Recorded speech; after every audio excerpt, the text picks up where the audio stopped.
నందమూరి నటసింహం బాలకృష్ణ ప్రస్తుతం నేషనల్ మీడియాలో వైరల్ అయ్యాడు. మొన్న తన కొత్త సినిమా ప్రారంభోత్సవం సందర్భంగా తన అసిస్టెంట్ ను బాలయ్య కొట్టడం, అతడితో బూట్లు విప్పించుకోవడం తీవ్ర వివాదాస్పదమైన సంగతి తెలిసిందే. దానిపై స్థానిక మీడియాలో చాలానే రచ్చ జరిగింది. అయితే ఈ గొడవ ఇక్కడితో ఆగిపోలేదు.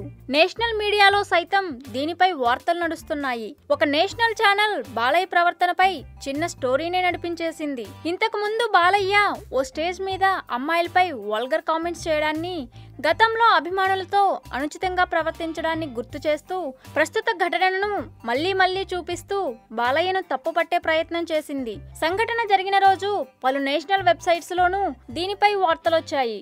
తరువాత టీవీ ఛానల్స్ లోనూ ఈ విషయంపై రచ్చ మొదలైంది. సౌత్ ఇండియాలో ఉన్న అన్ని మీడియాల్లోనూ దీనిపై వార్తలొచ్చాయి. మొత్తానికి ఒక్క చెంపదెబ్బ ఎపిసోడ్తో బాలయ్యకు నెగిటివ్ పబ్లిసిటీ వచ్చేసింది.